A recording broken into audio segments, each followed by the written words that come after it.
Aujourd'hui, dans cette vidéo, nous continuons donc la série des vidéos qui sont consacrées aux enseignements des témoins de Jéhovah.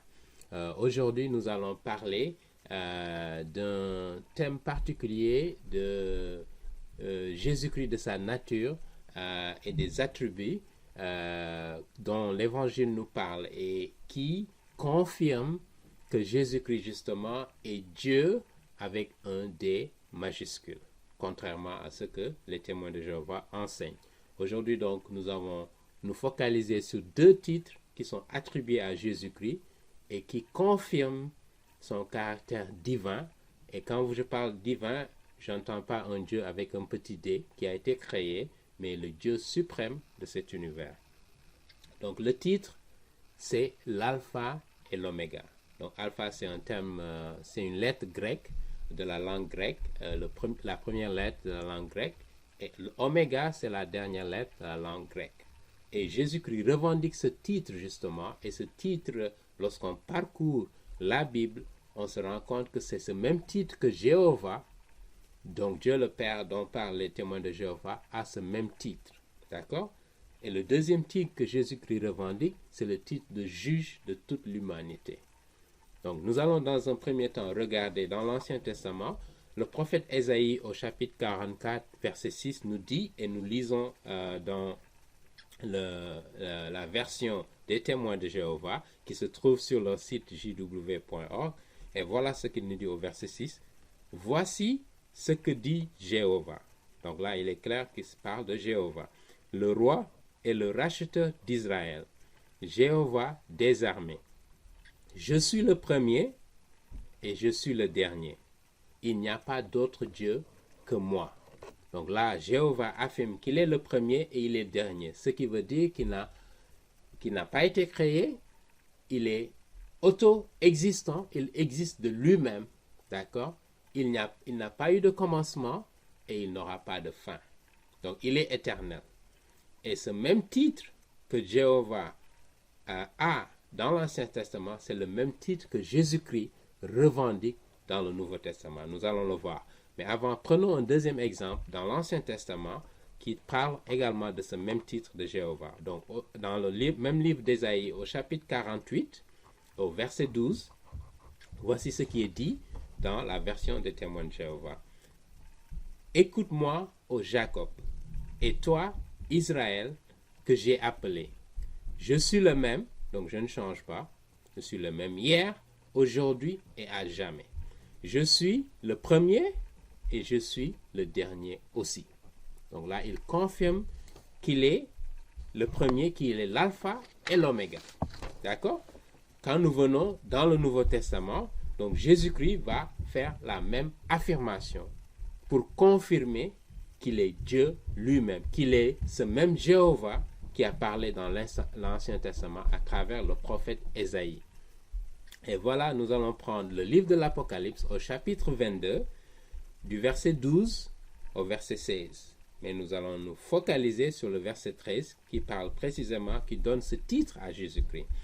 Verset 12 nous dit, « Écoute, je viens vite. » Et c'est Jésus-Christ qui parle. « Et j'ai avec moi le salaire que je donne. » Donc là, il parle à la première personne du singulier. Donc pour affirmer son autorité et sa puissance en tant que Dieu suprême. D'accord?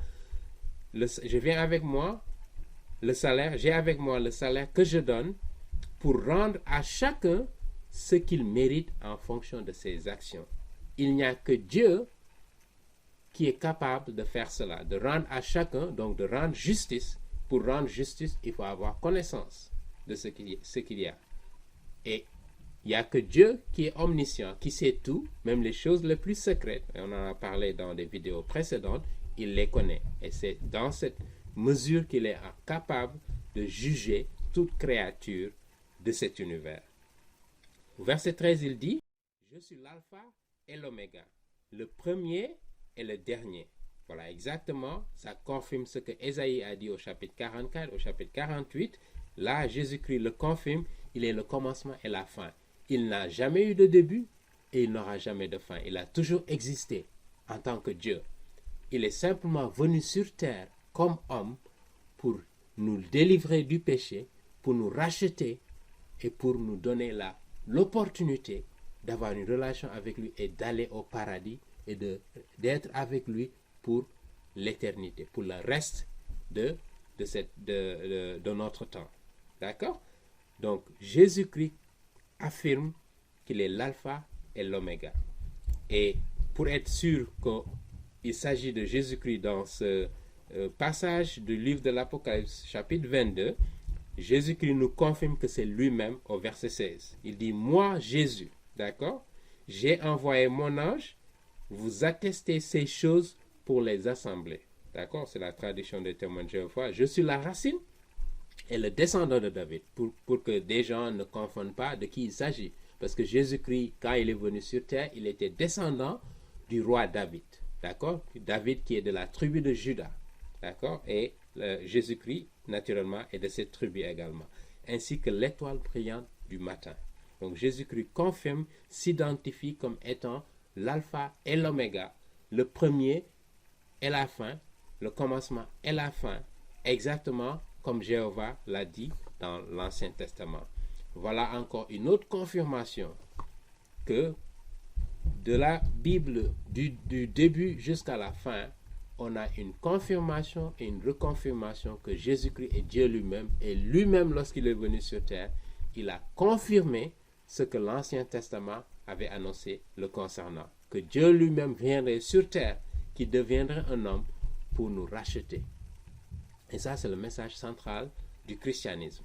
Si vous ne comprenez pas cela, vous ne comprenez pas ce que c'est que le salut.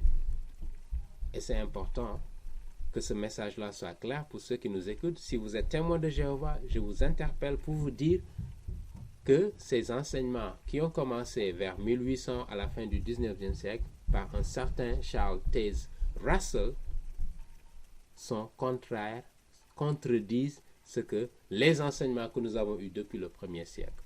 Les doctrines fondamentales du christianisme qui disent que Jésus-Christ est Dieu lui-même, et par ailleurs, j'ai sorti un livre qui donne beaucoup plus de détails même sur des preuves irréfutables que Jésus-Christ est Dieu lui-même avec un D capital, avec un D majuscule, d'accord, pas un D minuscule. Voilà, donc c'est ce que je voudrais présenter. Et le deuxième titre que Jésus-Christ revendique, c'est qu'il est juge de toute la créature humaine. Donc on ne peut pas être un être créé et être juge de toute la créature, ce n'est pas possible. Il faut être au-dessus. Donc il faut être celui qui est le Dieu de cet univers, qui connaît tous, sur tout le monde, sur toute créature, qui est capable de juger. Et Dieu lui-même a dit qu'il a remis justement à Jésus-Christ cette autorité, ce privilège de juger toute la créature. Ça se trouve où? Dans l'évangile de Saint Jean, au chapitre 5, verset 22, voilà ce qu'il nous dit. Car le Père, encore une fois dans la traduction des témoins de Jéhovah, car le Père ne juge personne, mais il a confié tout le jugement au Fils, et qui est le Fils, c'est Jésus-Christ, afin que tous honorent le Fils comme ils honorent le Père. Celui qui n'honore pas le Fils n'honore pas le Père qui l'a envoyé.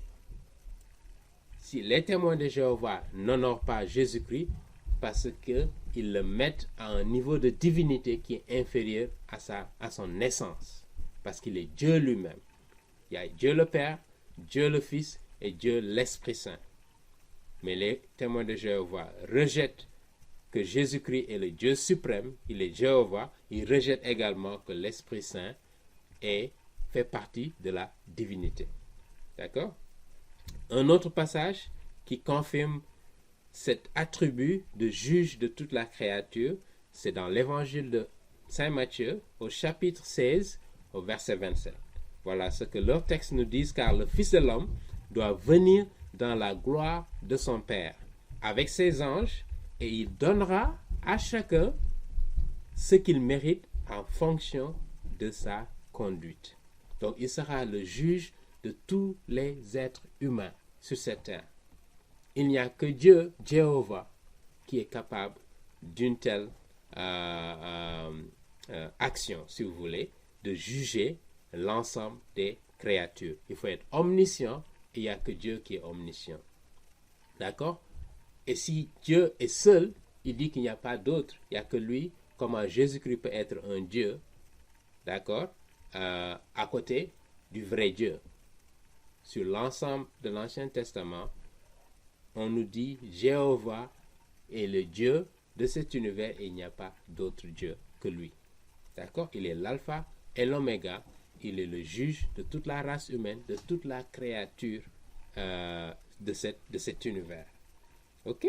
Et donc voilà un autre exemple qui prouve que les enseignements des témoins de Jéhovah ne cadrent pas avec les textes bibliques.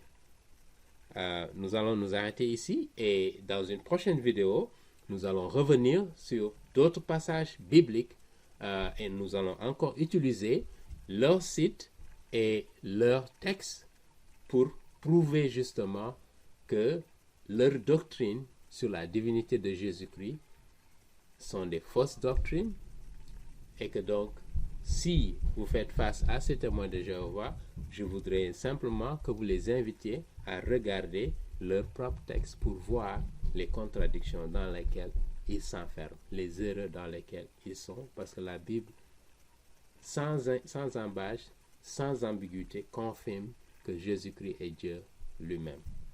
Merci de votre attention et à très bientôt.